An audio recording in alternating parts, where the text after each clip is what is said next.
Okay, we're going to get going here, and hopefully the rest can join at some point of the meeting. So, good afternoon, everyone. I welcome you all to the meeting this afternoon, and officially we'll call this meeting to order.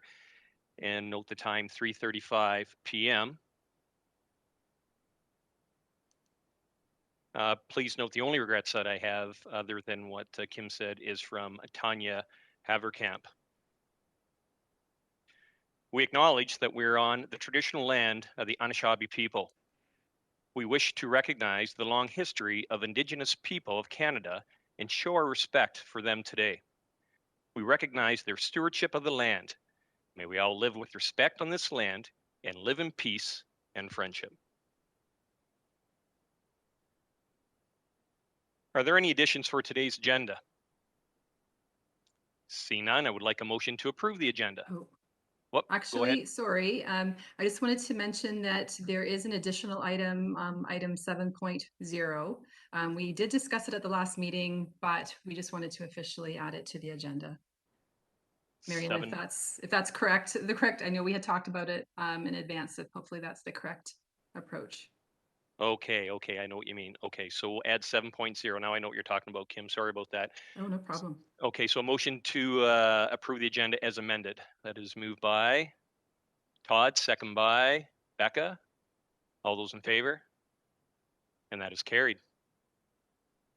At this time, I'll remind everyone that if you have any pecuniary interest to declare, please do so now or sometime throughout this meeting. I'm seeing none. Moving on to number 4, item 4 on the agenda. The September 15th minutes were circulated. Are there any errors or omissions that anyone has found? I am seeing none, so a motion to approve the minutes. Moved by Andrew, second by. It's hard to scroll across here. Second by Todd. All those in favor? And that is carried. Moving on to item 5 in our agenda. Kim Couch will give us an update on North Perth. Kim, go ahead, please. Hi, good afternoon, everyone. Sorry again about my screen. I just wanted to touch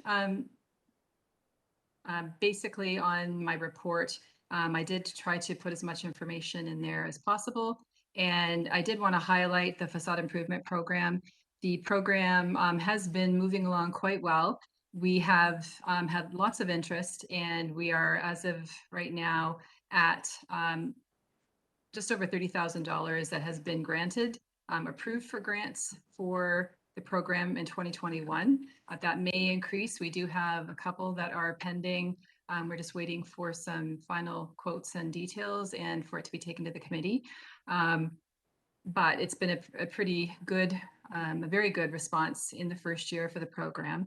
And to clarify, when we get looking at the budget, this does not get paid or released as the grant until the project is complete and they've proven that payment has occurred and all of those details. So just wanted to show a summary of what projects have been approved and the different types of projects that have been approved.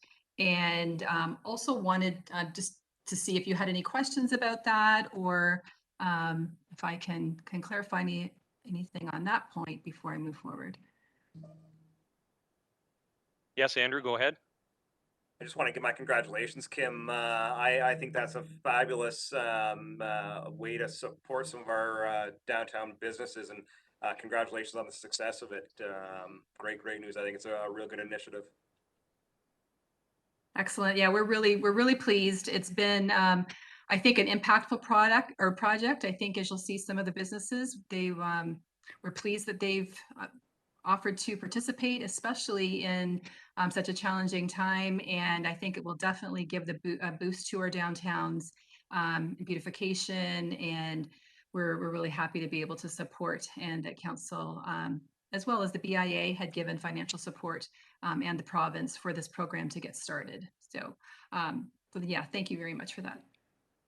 Yes, thank you, Andrew and Kim. Any other comments or questions on this particular topic? Scrolling across, I see none, so keep going, Kim. Okay, and as I did note there, the CIP planner, Lee Barrich, has moved on to a full-time position. The project, the red funding portion of the project was scheduled to complete the end of November. He did find a full-time position in planning, which is his area of expertise, effective the beginning of November. So he has moved on to that role. I'm trying to smoothly hand over that to me. I mean, I have been very involved with the process all along. So just now I'll be the main contact for the businesses as they go through the project. And I will touch on this as we talk about budget and just plans going forward, because it is a pretty, we have found it to be a pretty comprehensive process, ensuring reaching out to individuals. There is lots of support given, and we hope we can continue to support in our businesses in this way. But that's something that I am now covering as well, and just wanted to make you aware of that change. I think the other items are pretty standard. We are starting to work on our budget process, so we are happy to bring the budget forward for discussion and presentation to council and at the next item. And we are trying to tie the operational budgets will be what are presented. We'll also have some capital budget requests that will come forth as part of the administration department. And we will go through the process of council considering those as part of capital budget and operating budget in the coming weeks and months. Our strategic plan, we are nearing completion of year one of the corporate, the North Perth Corporate Strategic Plan, and a number of projects have been completed. Some are still in process. With I guess the COVID impact has reduced, but there still has definitely been some impact on being able to complete portions of the strategic plan, as far as earlier on in the year, reaching out to the high school and visiting, and some of those things have been impacted, but the majority have been able to be completed or on target for completion in 2021. We will be moving forward with year two, and I'll talk a little bit about that maybe as I go into the budget, just to give you an idea of some items that could potentially have a budgetary impact for 2022. And yeah, so I think those are the, sorry, I just also wanted to mention the funding applications at the bottom of my report. So we did find out that one of the projects we had applied for, the hoteling connectivity suites, has been declined. It was a very competitive process. They really were tying in the process or the applications to the impact or the positive impact this would have upon vulnerable sector groups. So that was a bit challenging. I mean, I certainly attempted to emphasize that, but that we were not selected. This was a second round of that funding. And the first round, there were no municipal successes in applications. So it was a bit of a difficult process, or not difficult application. Just to give you a little bit of background on that one. We still are waiting to hear on two other applications that were submitted. One other is for the Canada Community Revitalization Fund. We had applied for an enhanced parkette space that would include dining as well as public art. And that was submitted in July. There was no time frame for decision making on that. We have had no knowledge of a decision being made. We had some, I think we have a strong application.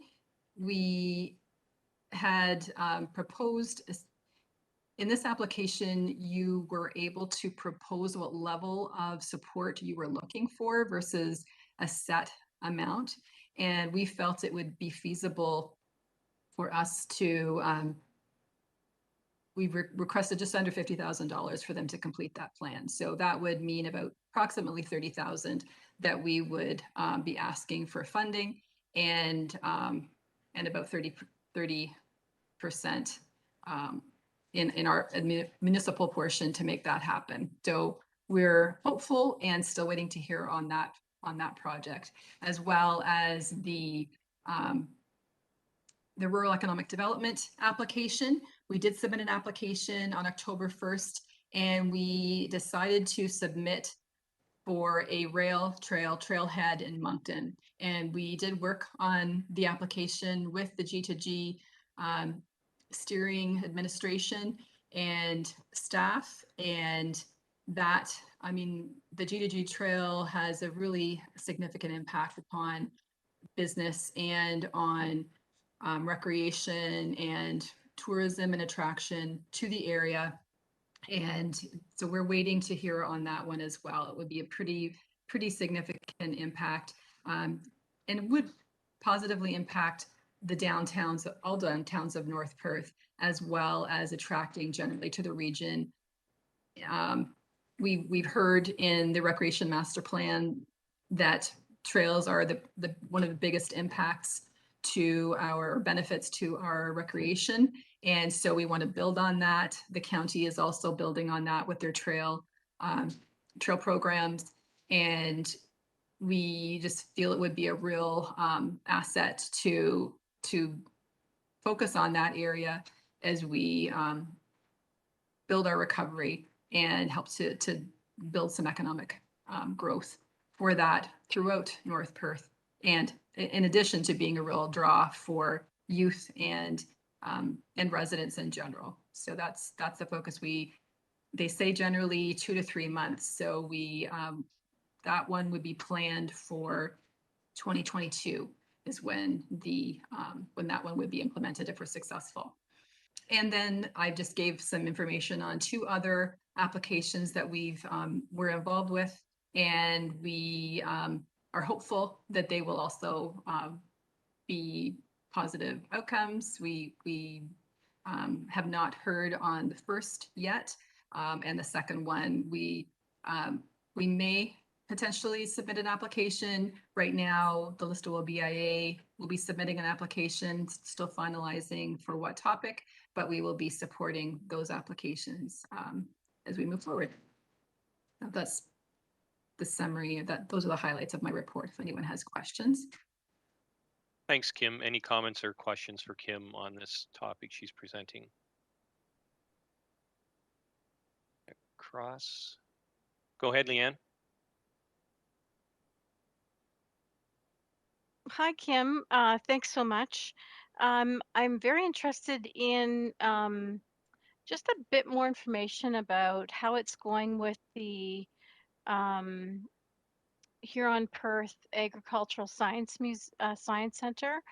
I know, you said in the report, of course, that there was a presentation made to County Council, and I think probably in Huron as well. It looks like they are looking for a lot more funding, which, I understand it's going to cost a lot to get this off the ground, but I'm just curious as to if there's any more known commitments for financing for this. Yeah, if you could give a little bit more information, that'd be great. Thanks. Okay. To my knowledge, no, there has not been any more financial commitment firmly supplied to the Science Center as of now. I know that they have made proposals or presentations to Perth and Huron counties. I don't believe financial was committed at that time.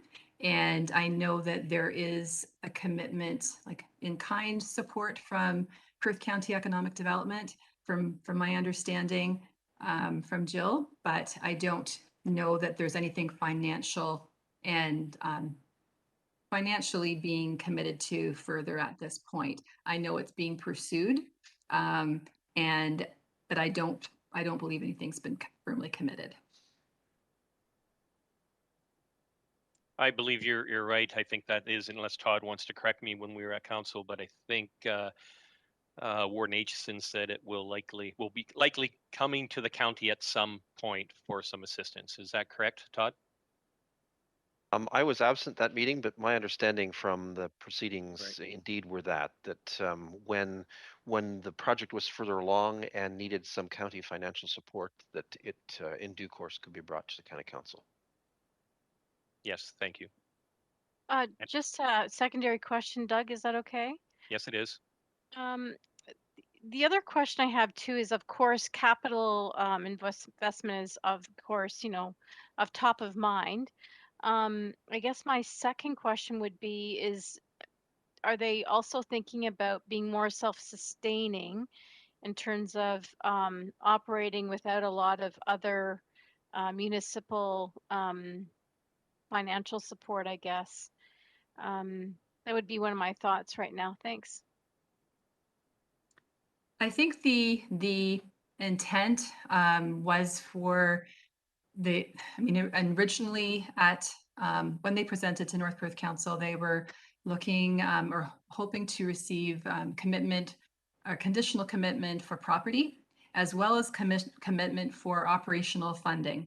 And at that time, council did specify that they, if further support or commitment to operational funding or to other part of the fundraising was firm, then they would conditionally support the provision of property, but we're not interested or able to commit, given all the other commitments the council had to ongoing operational funding.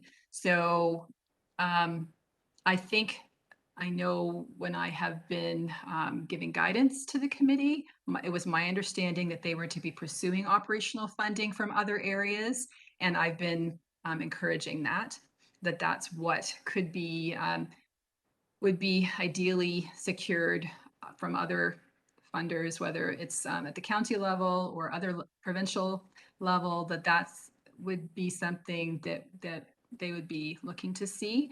And that's how I've when I've had communication since, it's been that operational funding is something that they'll be looking, North Perth Council, I believe, would be looking for before they would be able to make a commitment for pursue the property side of it further. So I think that is, if hopefully that answers your question, but operational funding in addition to capital funding is what's being pursued. Okay, thanks. Yeah, I was just hoping that they're really looking into that further, because to operate that kind of company or organization will be a a big undertaking, and they're going to have to figure that out, I suppose, moving forward for sure. Thanks. Thanks, Leanne and Kim. Any other comments or questions at this time in this topic for Kim? Go ahead, Todd. Just so that there's common understanding, from my conversations with Jill Lewis of the Ag Science Center leadership, they're working hard on recruiting members to their board at this point in time. And so if this committee has knowledge of any interested parties that would like service in the community to serve on a board in a very exciting potential project, please draw their attention to the fact that they are recruiting, and they've placed some ads in newspapers and on social media looking for help. So by all means, let's scare some people into this. Thanks, Todd. Anyone else? Seeing none, move on, Kim. Okay, so that moves on to the operational budget. That was submitted in the package, and just wanted to note off the top that when this budget was supplied for consideration, the finance department added a 2% increase pretty well across the board to items that would be continuing. At the top of the budget is information on revenues. So things from past years, that would be ending would be the Trillium project, which was for the Egg Science Center. The bench program, we estimate usually 2 to 3 commemorative benches, and we are potentially having one more that's going to be added in there. So we're holding at that as well for the coming year. And as we move down into the more operational portions with expenses, we have held pretty solidly at prior year's levels. There are a couple of things that you may wonder about. We have, so the streetscape number, so 1200 for streetscape, that amount, there has not been any funds secured from that. In prior years, when we would have streetscape projects or other projects capital wise, we would draw from the streetscape budget, where they've proposed that not to be the case, that if it's approved as a capital budget, which was the case for, sorry, not for the CIP, but similar projects like that, that's how it's been done. So, and one thing I wanted to also let you know is that with this budget, if money is not spent, it is put into reserves. So streetscape is an extremely expensive project to do. Broader streetscape projects such as street work and sidewalks and all of the beautification and that work, it is a multi-million-dollar project. So we have focused on signage, and that has been a key project that's come out of this, like in a more smaller scale. A parkette could potentially be drawn from this as well. But it is in portion trying to save for future large project that could go under a capital project in the future. But that I just wanted to give a little bit of an explanation on that as well. The community development project, it has increased from the 25,000 in last year. That would have been based on the salary for the CIP planner that would have been drawn from that, as well as the portion for the granting. So if there was money that was coming from granting, then that will be budgeted for, I believe, out of that line item. And for youth, again, we're holding at the amount from prior years. Some of the projects that are coming forward in next year, there could be some budget, but generally we keep the budget steady so that we can draw on reserves if needed, if it was a significant project, but also so that if funding initiatives come forward, then we have, and that are consistent with our strategic plan and the needs of the community, then we have that room to be able to apply for funding. So we have, we do plan to use money for like the CIP could come from like if it's not approved for a red project, sorry, and for the community revitalization fund for that parkette, that could also fall into the streetscape budget, as well as the project for the trailhead.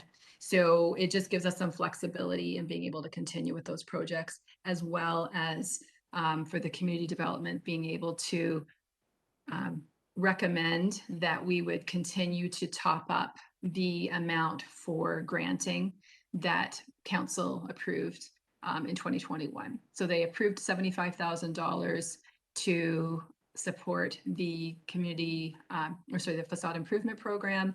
We, at this point, will have used or have $20,000 or $30,000 has been approved for granting. So we are going to be proposing that amount be added, so topped up. So we are again at $75,000 for 2022. In the internal staff, internal transfer support staff, we are going to be recommending an addition to staff for economic development in 2022.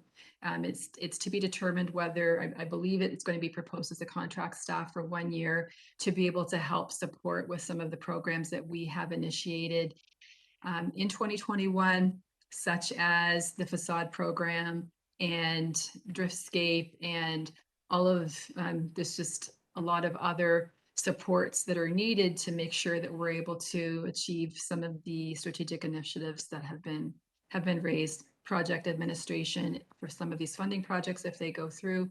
So that's why there is an increase in that amount as well. And I do also want to note the continued commitment to supporting healthcare funding for physician or healthcare recruitment that is continuing to be in place. So I'm happy to answer questions or anything that is that you might have there. Thank you for your report, Kim. I see Leanne has her hand up. Go ahead, Leanne. Thanks, Doug, through you. I know this is way off base, but I thought I'm just gonna add it to the conversation perhaps. A long time ago, we talked about having the opportunity to have Wi-Fi in the downtown areas, and like in the public spaces, which I know would cost money. Um, I'm assuming that's completely off the table, I guess, just because of cost, but I'm just wondering about that, especially when we consider kind of youth and also consider support for businesses too. Um, yeah, just thought I'd kind of raise that as a question at the moment. I know it's kind of really out there, but just a thought. Thanks. Okay, well, the downtown Wi-Fi was one of the projects developing a downtown Wi-Fi implementation plan in 2021. So in early 2021, I did take it to council. The report from the consultant that developed that for us, and council, I mean, it did give the direction at that time that it was a very costly project. I can't remember the exact totals, but even for Moncton or Atwood, I think it was $50,000 for one to implement. And from my understanding and the research that's been done is that there really isn't a strong correlation between having downtown Wi-Fi and youth retention and support for business. Plus, there are a lot of administrative and security concerns that might come out of having open Wi-Fi in those areas as well. So the direction that we received from council earlier this year was that no, that was not a project that they felt had, although a good, there was definitely benefits to it, that it was, there were other more, other investments that council felt that they would need to be making, such as broader connectivity and things that would be down the pipe and that they did not want to pursue further at that time. So that's my that's where I'm kind of letting it lie with that direction. But just to give background to some of the new committee members, but any other input is certainly welcome. Thanks, Kim. Does that answer your question, Leanne? Yeah, just as we're looking at budget, I was just kind of thinking about it. Yeah, I remember us not, moving forward with it the last kind of round for sure. But it's still kind of top of mind, to be honest, for consideration. I know that, I'll give you an example. Many government offices and agencies offer public Wi-Fi already without any kind of security concerns. So I just wanted to make you aware of that is now possible without a lot of issues. I know that even school boards are doing that. on their properties. You can go on any school board property in Waterloo as an example and access public Wi-Fi through the school board without any kind of issues, and it's public. So yeah, just something to think about. And that's not just a student service, that's a service for the public because they see Wi-Fi as an ability to for everyone to access education in a better way. And so they have definitely invested in it in that way to open it up more. So you'll notice actually on some of the school board properties that people will park on property sometimes after hours in vehicles, and you can tell they're salesmen or workers, and they'll be accessing our Wi-Fi, and that's totally acceptable. So and we haven't had any security issues with it. So I just thought I'd share that with you that it's becoming more of a um, more viable for sure. And I understand the cost. Absolutely, I totally understand. But just it's kind of top of mind still for me. Thanks.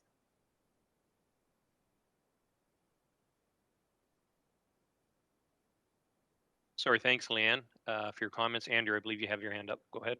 Yeah, sorry, just a follow-up question on that. Is there any precedent set from other municipalities or towns that have done that and have had experience with that sort of an offering? Anybody know?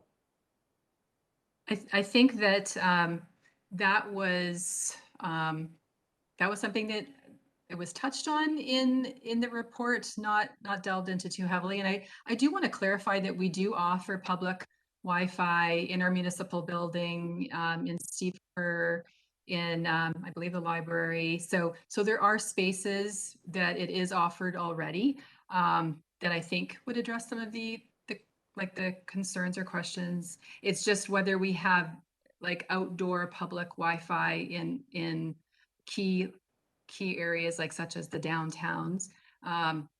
So I think the consultants had indicated from their research, and I think some findings that we have is that either it's very limited in what is offered in a downtown standpoint, and that it's cost prohibitive. And because of some of the security measures that need to be put into place, a lot of internet providers and businesses are really not in support of it because they want to offer, it might impact their business. And it also, some businesses are offering it, and that's a way to draw people into their businesses. So yeah, there's all sorts of sides to the issue. And I think having it in certain facilities is definitely becoming expected. There is more of a trend. And I think, Elma Logan, the complex has Wi-Fi there as well. So I think having it in some, is already in place. It's just the hard wiring and some of the things that we were going to need to do to make it happen in a downtown was much more costly than what was anticipated.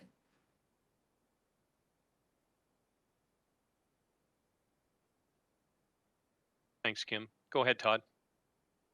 I think, we can certainly cite examples of where this has happened. The question is, do we know anything about the impacts or about the sort of burden of use and whether it's making a difference for people, right?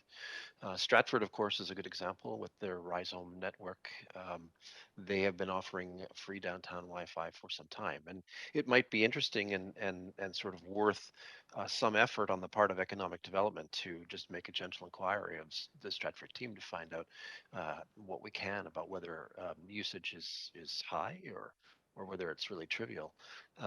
These days, of course, sadly, Canadians are paying enormous amounts for data on their phones, and yeah, it's a sort of a problem in the big world that our phone costs are quite high. But nevertheless, most of us have really decent data packages, and so the interesting question is it really needed at this point in time to try to sort of get around that by providing a public Wi-Fi service. To me, I will add that I think the thing that I regret is that those hoteling suites didn't get funded.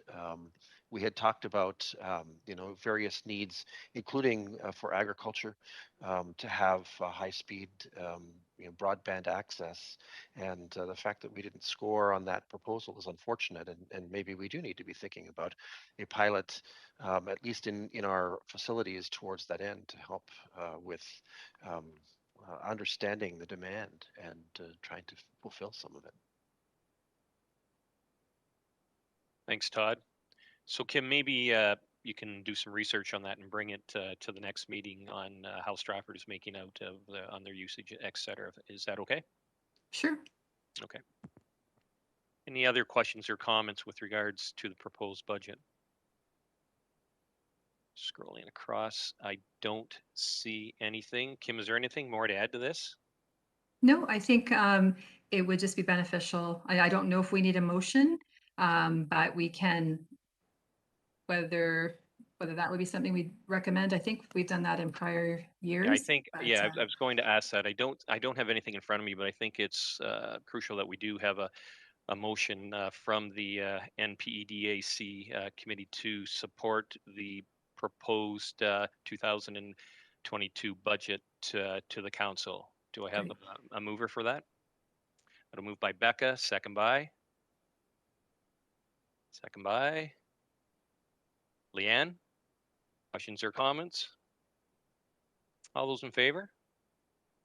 And that is carried. Thank you very much. Move on, Kim. Okay, and I believe, gosh, I'm sorry, I don't have the. I think it's the meeting schedule for 2022 is what's yes. left. Yes, sorry. So the meeting schedule, we have just placed a schedule of the planned dates for 2022.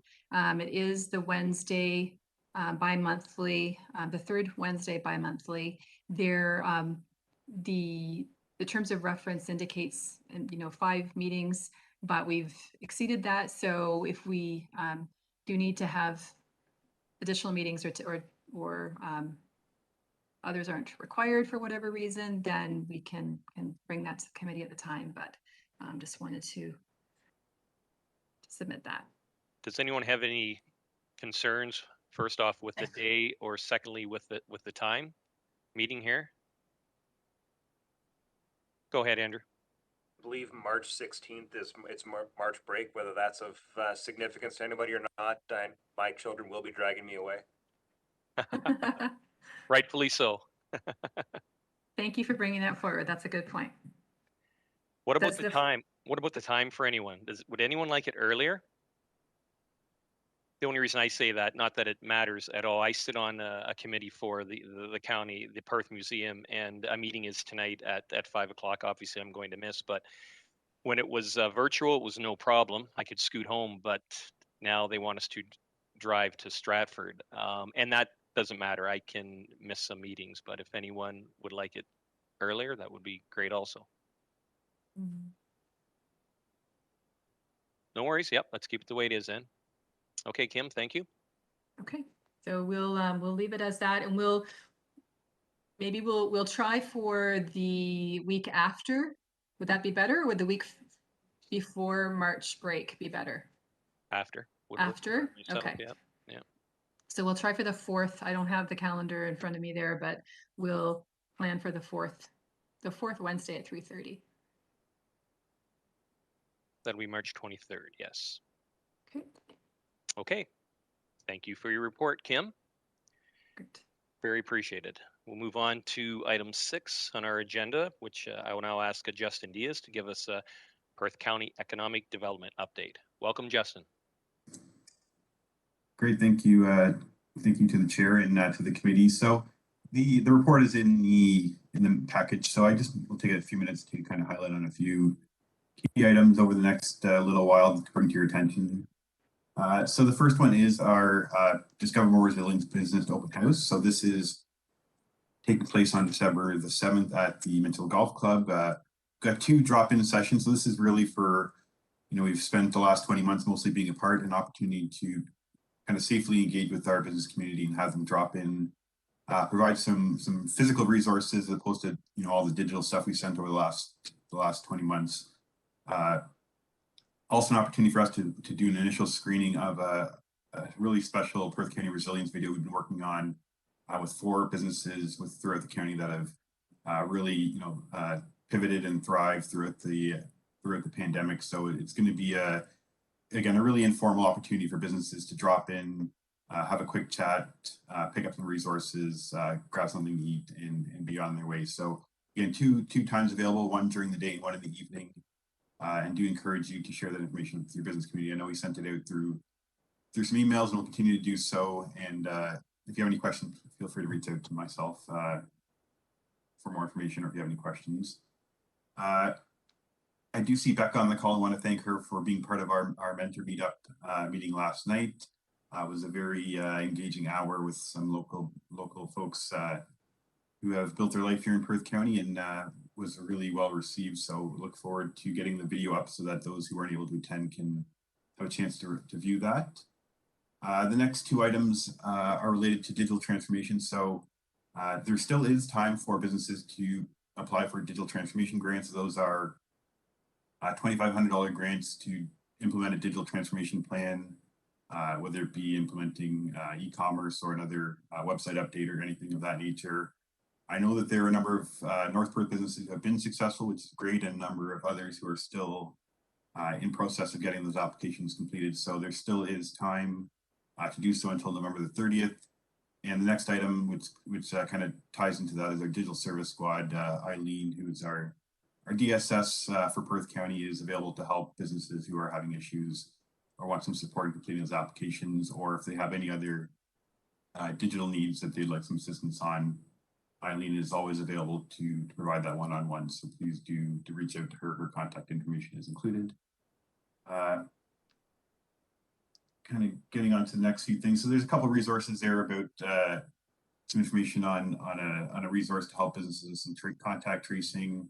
The next item is we've got some local information kits that we are making available to businesses. So these were part of originally a plan to actually go to some businesses, deliver kind of some information sessions, and then distribute some information, but funded through a red project. But unfortunately, with COVID and kind of some of the limitations that's posed over the last year, we weren't able to actually get into some businesses physically. So we're going to use these information kits as a kind of a substitute for that. So if you have new employees or commuter employees who'd like more information about kind of what there is to see and do in Perth County, please reach out. We can get some packages to you to distribute.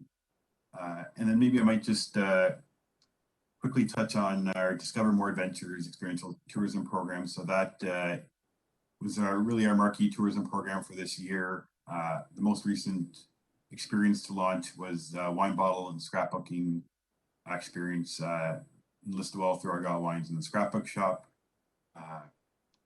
And just kind of a follow-on to that, we do have a webinar that the tourism coordinator is coordinating for December the 1st for businesses who, we had a limited intake of business for the program this year, but we want to share the lessons learned with the broader community in terms of the benefits of incorporating experiences into your business, especially if you're a tourism business. So information about that will be forthcoming on our social media and through an e-blast video next week.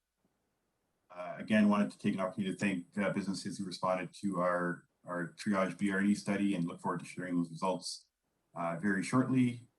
And then finally, yesterday was our 1-year anniversary of the PC Connect transportation system, 1 year of operation. I know our transportation coordinator included some information about the total number of rides, over 3,000 rides to date. Very positive, growing trend, and lots of great information. And I know we shared out on social media some of the stories behind those rides. So some of the folks who shared about their how PC Connect has helped them over the last year get to employment, stay connected with family and friends, access community services. So really a huge milestone celebration 1 year of PC Connect yesterday. So I will leave it at that and welcome any questions. Thank you, Justin. Members of the committee, are there any comments or questions for Justin? Scrolling across, I do not see. Oh, Todd, go ahead. Justin, thank you for your report. I know the county's very busy. Can you comment, how has the uptake of digital transformation grants gone? Like, have we had a good showing from Perth County and from North Perth on that score? Yeah, I don't have the exact numbers in front of me. I know that there was so this is the kind of second tranche of digital transformation grants. There was a 2.0. I know there was a number of businesses that had taken advantage of that the first round.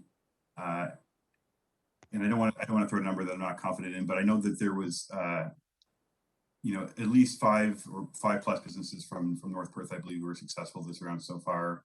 A number of others who are in the process. So definitely the uptake has been good for a community of our size.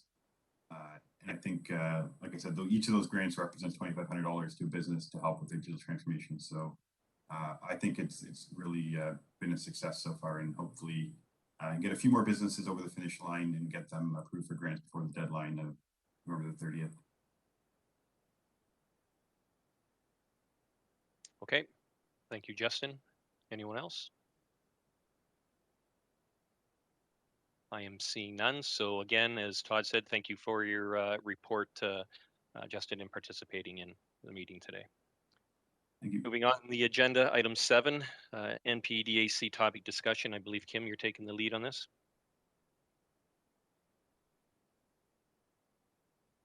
Okay, sorry about that. So yes, I can, I think the budget and others discussion took a little bit of our time today, but we'll launch this for future meetings as well.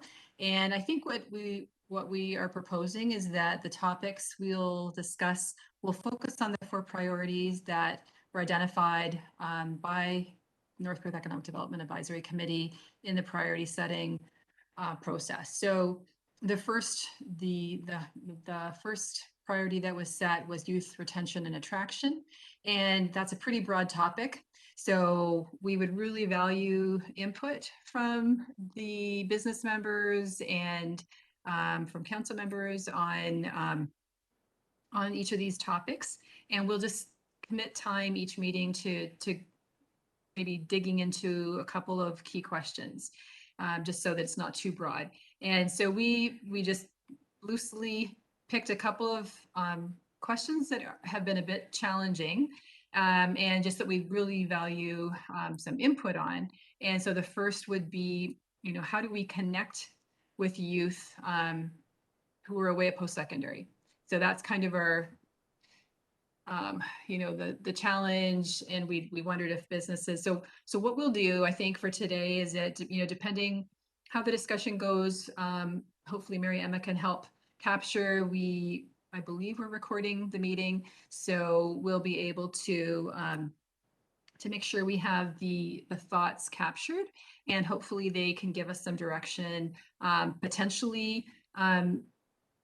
As we, if there's anything that needs to be taken to North Perth Council to proceed, then we can certainly do that, and it'll just help us to get some good insight as we go forward. If we don't complete the second topic, we can always move that on to the January meeting, but we'll give at the beginning or the week prior, we'll maybe supply a couple of talking points for each meeting. And there are still some openings in subsequent months, and we'll just make sure we find the topics that are, maybe of prominence at that time, and that will help to support the advancement further. So I guess the first question, we'll just start with, how do we connect with youth away at post-secondary? Maybe do any of the business sector members have any input on that one? Andrew, Rebecca, or? Go ahead, Becca. I think this is going to be hard to do. I know a lot of people come back in their first year of school, have commencement. I don't know if there's like a way that we could check in with the high schools at that point in time, kind of reach out to those students around that period of time. I know not everyone goes to their commencement, but That's an Okay. op. I don't know. Okay, no, that's fair. I think in the past, I'm not sure, forgive me, Todd, I'm not sure if you still do a speech at commencement. That may or may not have happened this year, but I think that was one thing that had been done. But that's a good suggestion. I also do like that mentor meetup that we did last night. Was another way, like if we can engage with some local students and have young people, I think that they can connect with and kind of know of the opportunities in the area. I think I don't know how many people joined in or what the age groups were that were joining in that mentor meetup last night, but I feel like that's a good way to kind of let people know what people, because I think there's people that were between 25 and 30-ish in that. So we were able to say the things that we do around town and the opportunities that are around the area. So I think that's another good idea. Okay. Thanks, Justin, Becca. Justin, do you know, I mean, sorry, and I'm not sure about who attended. Was that people who like secondary students or post-secondary or people who are post-education? Yeah, I don't unfortunately have any demographic information, but I do think based on like just how smoothly it went yesterday and kind of the nature of it and the fact that having it only being an hour was, I think, it really flew by, and I think we did as a team, we kind of debriefed after and felt that it was very successful for a first go. It was a first try, and I think the format worked well in terms of the questions being submitted ahead of time, as well as having questions available. Yeah, I think it was, I know Becca can speak for herself, but it seemed like it was a very short hour, but also like there was a lot that was shared over the hour. So yeah, and I think that would be figuring out a way to get that to more high school students or those folks before they leave might be another target market to pursue. So if Thank that was you. something that could be done more ongoing, then, we could publicize that or make more people aware of it so that they could tap into that, maybe. Yeah, I think that was definitely in the quick debrief we had yesterday after the meeting was that it was a very successful first try and something that could be easily replicated and kind of carry on if that were the case. Great, thanks, Becca. Anything else from Becca or Andrew? Any other I thoughts? can comment. I guess my first one would be I think post-secondary is probably too late. I think we need to be approaching or at least being making students aware during their high school years about local opportunities. I think by the end of grade 12, most people have already decided whether they're leaving town or planning to stick around town. That's a common differentiation between groups of kids. I've now got a daughter in grade 10, and my guess is she really doesn't know what the opportunities are around the North Perth area. And if by grade 10, she should know what kind of employment opportunities are around her immediate area. Otherwise, the city is an attractive opportunity, the bigger city centers. So I think it's important that we find a way to be in front of kids during their high school years for sure, in one capacity or another, whether that's business tours, business presentations, just a discussion about what kind of careers are available in our fabulous little town, and because there's a lot of unknowns to a high school kid. I agree with that 100%. Even for me, like I grew up in Listowel and I had no idea that Warren Upton Grove even was, I didn't even know it existed. And I just knew about it because my mom, like I went to school for accounting and she said that I could probably get a co-op placement there. But like I grew up in town and didn't even know that this place existed that has now like staff of 120 people. Like it's something that I think we really do need to educate and spend the time on those key grade, even starting in grade 9, when people are going into those basic, get into tech, and start to know, and like let them know that I know there's kind of a stigma around the trades, and letting them know that there are a lot of job opportunities in the local area. I think I've shared this story in the past, but I'll share it again. We had a co-op student 6 or 7 years ago who was born and bred in rural Ontario, and as he was going through his high school years, his guidance counselor was telling him, go to the city, go to the city. That's where the opportunities are. And this child was meant to be in the country. You knew at the moment you met him. And at the end of our co-op term with him, I had a closeout meeting, and he passed this along to me, and I said, we somewhere along the line we've failed. That this gentleman who was meant to come back to the country is being told by his guidance counselor to go to the city. That's where the opportunities are, and we've failed right there.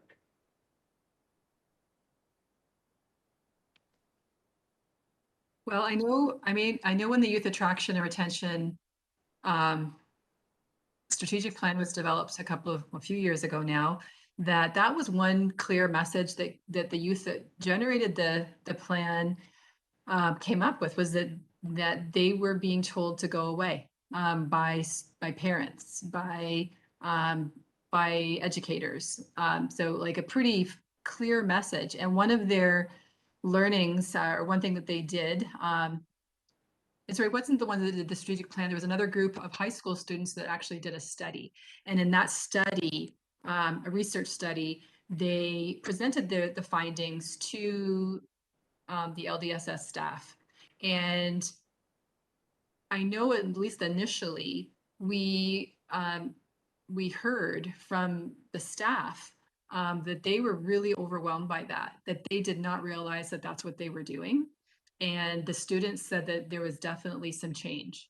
Now, the challenge with the high school setting is that who's teaching which topics, and I mean, teachers change, students change every year. So the ones who may have heard that study may no longer be there, or may not be teaching some of those, may not be teaching guidance, or may not be having the career classes.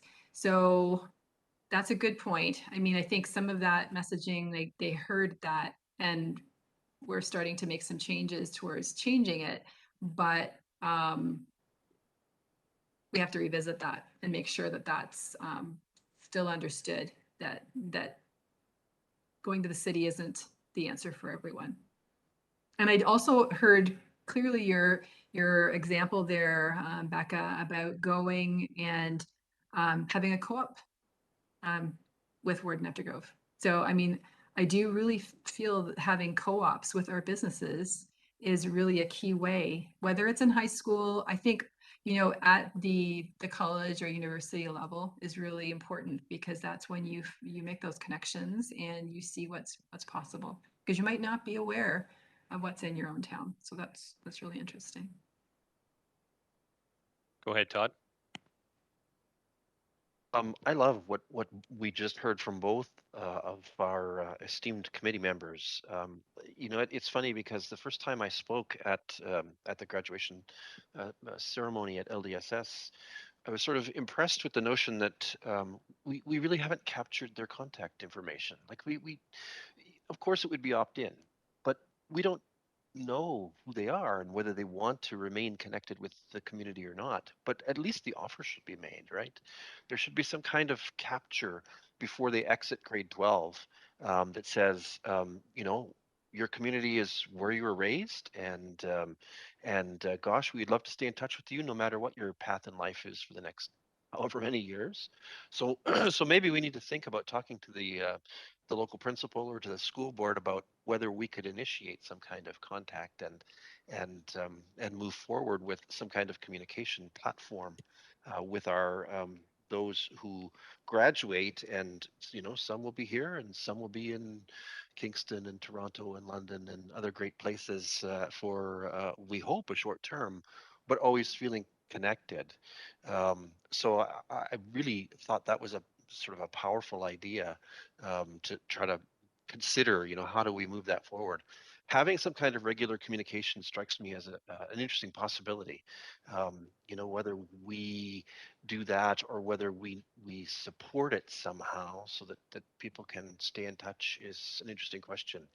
Want to tell a little story from my own professional career, just briefly.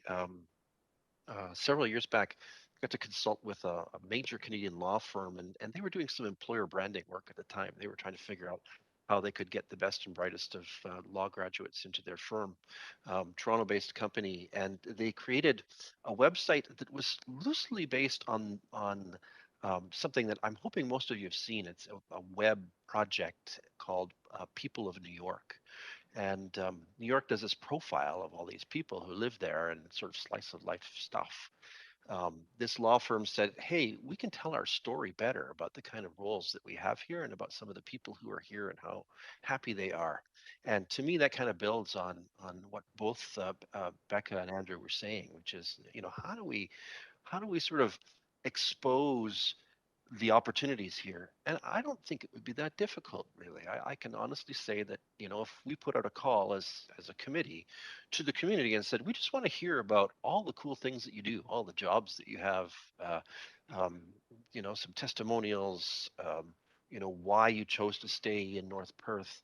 Um, I think we could do something pretty quickly and with some impact, and it could include a mix of media and so forth to help us. Now, the county has done a good job on some of their youth marketing and exposure of youth prosperity. And I'm just thinking that maybe we need to build on that. Maybe we need to sort of go to, all the businesses that we know of in North Perth and say, just tell us a little bit. Maybe it's a paragraph about each job that you have that you think would be of interest to people, and we'll create some kind of web or app or something that youth can connect with. So you've certainly inspired me with your comments, Becca and Andrew, and um, I think there's opportunity there. Thanks, Todd. Oh, I was just gonna say, I think further to that too, there was when I was in high school, I don't know, this is a while ago now, a careers class that they had, and it was like half of a semester. So I don't know if that's something, an opportunity that we can maybe reach out to the high schools for that careers class, and even just take one of their classes that week, and just have a local day where we can go over those opportunities, and just present, and maybe have some local youth from those different segments to present, and let them know about those opportunities. That class does still exist. I believe it's in grade 10.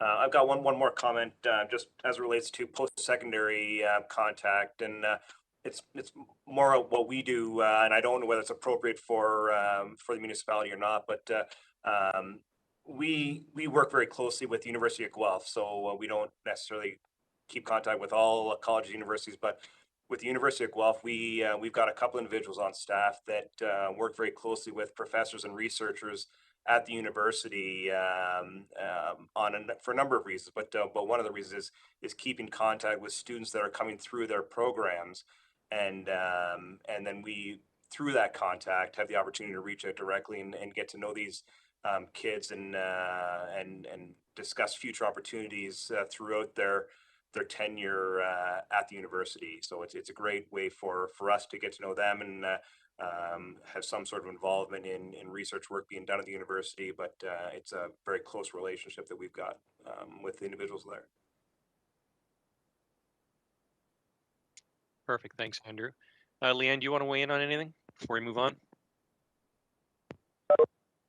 Sure, thanks. My thinking's been floating towards um, youth retention through employment in high school.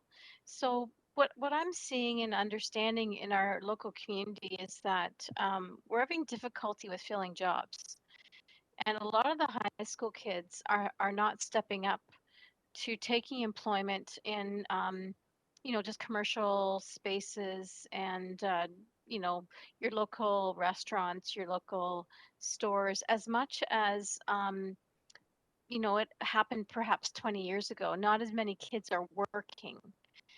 Um, and so my thought is going towards that a little bit is how do we help our local businesses by attracting youth to take some of these jobs? And what's stopping them from working when they are, 16 and not contributing in terms of to the workforce at that age? So I'm just kind of, thinking out loud about that and how, to me it's a benefit to our local business and a benefit to our students because then they get to know what it's like to work in our community and what the benefits are to working in our community and a little bit more about different occupations as well. Because I know businesses are struggling to get work for sure. So I'm just wondering, what can we do from an economic development perspective to encourage our youth to work, right? To work here um, in those kinds of student types of jobs um, in the meantime. And I know it's hard to do job fairs right now. It's, COVID gets in the way, but I think it's one way to, like I said, help attract youth, retain youth, and also support our businesses. Thanks. Thanks, Leanne. All good, all great comments from everyone here today, and well received. As Andrew said earlier, I believe post-secondary is too late. There is no perfect answer. Um, we have as a municipality, we have to guide them, listen to them, steer towards what their everyday life desires. I believe be a mentor, a leader, and a consultant.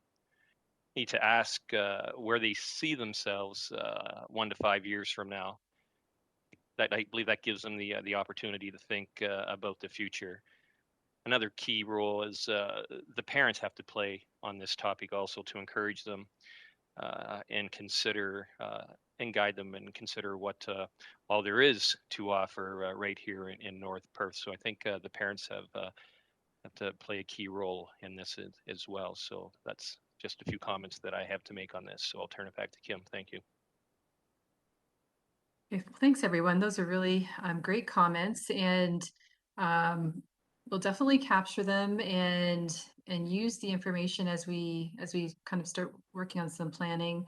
Some of them do definitely tie in with existing plans in going into the classroom for the career classes and looking for ways that we can ensure that youth are aware of the opportunities and with that earlier studies that were done, I mean, youth at the time, that was in 2018, 2017 and 2018, they were saying that most youth were working. But that's been a few years now, and maybe things have changed because of COVID. I know the timetable at the time, that was very challenging because they were done early. I don't know if that's changed. I don't believe so, but it doesn't hurt to check in and find out, like, are there barriers to and are the majority of students still working, or are they not? And if there are barriers, what they might be. So no, really good suggestions and comments, and will definitely help to guide next steps. So I'm not sure where everyone else, like everyone's thoughts, but I think it might be best to defer this to the next meeting. I was going to propose that. I'm looking at the Okay. time here, and it's 4:45, Great. and if it's okay with the committee, I'd like to defer this second. It'll give us some time to think about it as For well. sure. Maybe we'll add to it. So if it's okay with the committee, can we defer this to the January meeting? Okay, good. Seeing no one opposed. Okay, that's great. That's what we'll do, Kim. Okay. Perfect. Well, thank you, everyone, for a very productive meeting. Thank you for making and taking the time today. We'll reach out to the other three, and like these meetings are live to the public as we speak right now and are recorded, are they not, Mary? Yes, so they can watch this at their own leisure. So if there's nothing else from anyone now, I would like a motion that the NPEDAC committee adjourn at 4:44 p.m. Moved by Andrew, second by Becca. All those in favor? That is carried. And again, thank you for